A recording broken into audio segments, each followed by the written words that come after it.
Hi everyone, I'm Marian Boswell and my company is Polish Pop. It's an automated service that provides women with a fast, convenient, and cost-effective option to receive a polish change. The nail industry is said to be an $8 billion a year industry, and over the past few years there has been an explosion in the popularity of nail polish. Polish is quickly replacing lipstick as an easy way to make women feel beautiful. For the first time ever, polish sales are surpassing that of lipstick sales in certain markets. As you can see, Hollywood has been great for nail sales. High-end designers are coming out with their own polish lines. You can see that celebrity endorsements are growing, and there's even a Manicam on the red carpet. So what does this popularity mean for women? Women currently need to repolish their nails every week. So polished nails are becoming an essential part of the beauty routine. And they have two options to do this. They can either paint their own nails at home, or they can get their nails done at the salon. We recently surveyed 60 women, and over 78% said they were not successful at painting their own nails at home. When it comes to going to the salon, over 70% of women delay going to the salon either due to time or money constraints. As you can see, a salon polish can take anywhere from 30 minutes to over an hour. So the result of this for women is frustration. We recently asked women how they felt whenever they had to be in public with chipped or unpolished nails, and the responses were unanimous. They felt unattractive, embarrassed, self-conscious, and then you can see we have some more candid responses as well. You can also go on Instagram and search for hashtag chipped nails and find thousands of photos with women expressing their frustration of this problem. So, women need Polish Pop. Again, it's a fast, convenient, and cost-effective option for women to receive a polish change. The cost is either $6 or $7.50 depending on the package. The machine will be able to read the location of the nails, precisely apply the polish, and quick dry, all in under 5 minutes. So I'd like to quickly walk you through a Polish Pop station. The first step will be to choose the package, either the base package or the polish and removal package. Next, the customer will choose their color. For the men in the audience, every girl is really either an OPI or an SE girl. So these are the top 2 brands in nail polish sales. We'll also have Pop's picks, and these are going to be rotational seasonal colors that are picked by our fashion expert. Next, the customer will pay before the process begins. Then the customer will slip their hands into the kiosk where their fingers will be lightly secured into place. Next, the painting process will begin with a base coat, a top coat, and then a quick dry. And all in under 5 minutes, the customer will be polished. So our target customer are females. 71% of all females wear polish. Furthermore, we're going to focus on the demographic of women between the ages of 16 and 45 who currently make up 60% of the nail salon clientele, as you can see in the pink on the chart. We feel that there's a very underserved market and huge potential with women between the ages of 16 and 25. They currently only make up 15% of the clientele, and these are the same women that are likely to be on a tight budget, and they also say that they really enjoy expressing themselves through the use of nail polish. As for our competition, there's currently no service out there that's proposing to do what we are doing. Our biggest source of competition is going to be your traditional nail salon, specifically the gel service that's promised to stay on the nails for up to 2 weeks without chipping. However, this gel service is very time-consuming. We also have take-home nail kits, but these are very low in popularity. And there are automated machines out there that print images on the nail. They can sense the location of the nail, but they only print an image. They do not paint the nail. And these are widely marketed to nail salons, in businesses and events for entertainment purposes, similar to a photo booth. Our kiosk will be located in high traffic areas, places like campuses, gyms, airports, drugstores, large apartment complexes. Our ideal location for our station will be drugstores.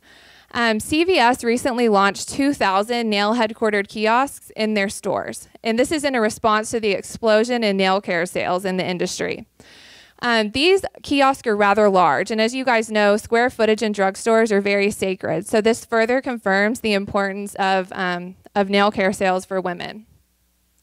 For our strategy, A lot of these estimates and timeline have been reviewed, and I've consulted with our expert engineer on our team, and he's also confirmed the feasibility of the machine. There are parts existing that do what we're proposing to do. It's just a matter of combining the right mechanics to find which ones will do this most effectively. So the first 2 months will be dedicated to this experimentation and developing a benchtop prototype. And this is estimated to cost around $25,000 for the hardware and material. So the cash prize from this competition would go directly to buying that material. The next 6 months would be dedicated to building an end prototype, which would need about $100,000 in additional funding. With this end prototype, we would then be able to gain additional funding to reach scalability and further expand our business after identifying a proof of concept. Our financials begin in month one. Month one is November. And I've estimated each machine to cost $3,500 after R&D, and this has been confirmed by our expert engineer as well. We estimated $300 in monthly maintenance, as well as $300 in rental space, which will fluctuate depending on the channel. The average revenue per visit is $675, assuming half of the customers pick the base package and the other half pick the more expensive package. I've estimated foot traffic using an average rate of 3 visits per hour with 15 available hours in the day. This is assuming that most women will go to the machine between the hours of 7 a.m. and 10 p.m. And this evens out to about 45 customers per day, and that is on track with similar businesses. So I compared this to a shoe shine station, I compared it to convenience hair salons like Great Clips, and then average size nail salons. They all average somewhere between 30 to 60 customers a day, and most of the average size nail salons are 50 to 60 and upwards. As you can see, year one, we have 18 Polish Pop stations growing to 150 in year 3, which gives us a net income after tax of a little over $5 million. But what if our Polish Pop station were to be put in every CVS that had the nail headquartered kiosk? And this is the true potential of our business. You can see here the net income is $126 million.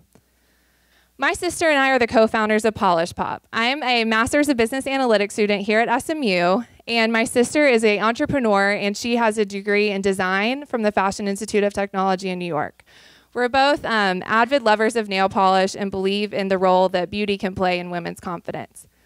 Our advisor is Nathan Huntoon. He's an SMU alumni with a PhD in engineering, and he was a director of the Innovation Gym here at SMU, and he's now in the automation group at Frito-Lay. And compared to what he does, this Polish Pop station really seems like a walk in the park. Jerry Mathis is our financial advisor, and he is a CPA and has experience advising for high-tech startups. So now that you know a little bit about our team and the product, you have been polished.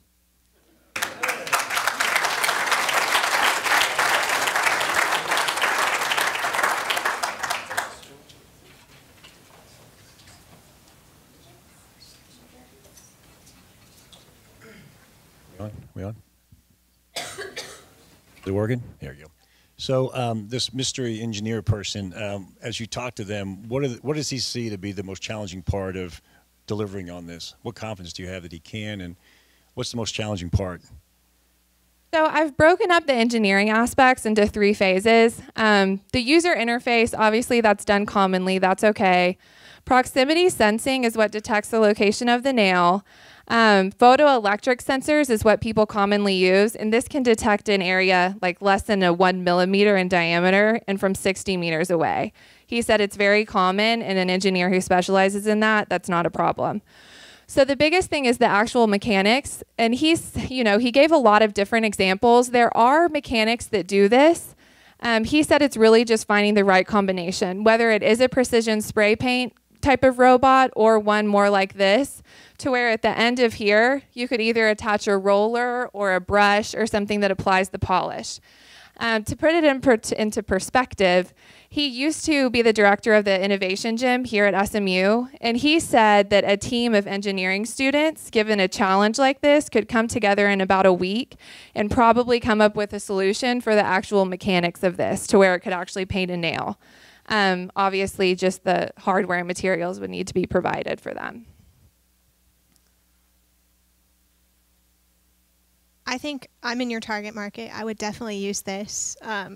My question is, would you have the quality I think we were talking, some of the other judges, you don't want to go to the nail salon, but you still want that nice finished look. So where would the quality stack up? So the quality of this, I did ask him that. He said that these precision spray heads, I mean, they paint things from, he gave examples to like the numbers on a telephone, or, if you look at the stripes on a bowling pin, things like that. He said that it can look very smooth and it can look just like the shellac does on normal polish. In terms of who our customer is, we're expecting that most women will still go to the nail salon maybe once a month for the regular actual manicure, and this will be for in-between visits.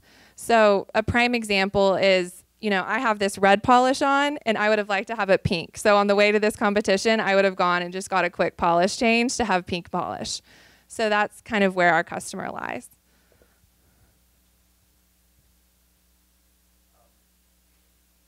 When it comes to OPI versus Essie, I mean, have you considered, what if OPI says, I'd love it, but I don't want Essie to be in the box. I just want it to be OPI. That's one thing. The other thing, how are you going to protect yourself? Obviously, what if they go out and say, oh, wow, they figured it out. We're going to go and do the same thing, but we have more power to get the distribution and do it right. So in terms of the two options, I mean, ideally we'd like to have OPI and Essie, but we understand that they might not allow that. And so when it comes to polish, you want just a brand that you trust in. And most girls, I mean, we could prove with market research, would trust either OPI or Essie. I think ideally we'd like to have both, but the most important thing is just them having a nail polish brand that they know is reliable and will stay on.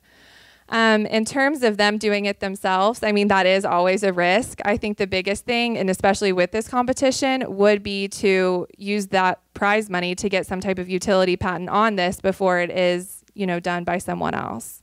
And have you done a survey with women on where, ideally, where would be the perfect location? Is it really a drugstore or is it somewhere else? Our survey actually didn't specifically focus on that, but in terms of speaking with women, it's really high traffic area. So when I said these options, drugstores was the number one.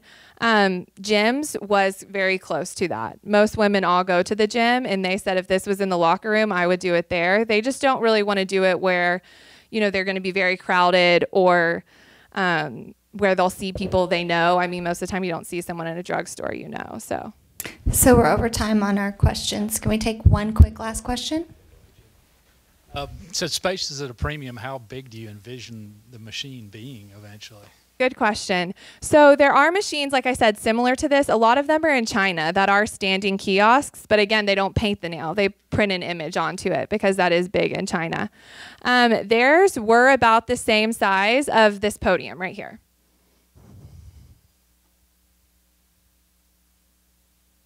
Is that all? Thank you.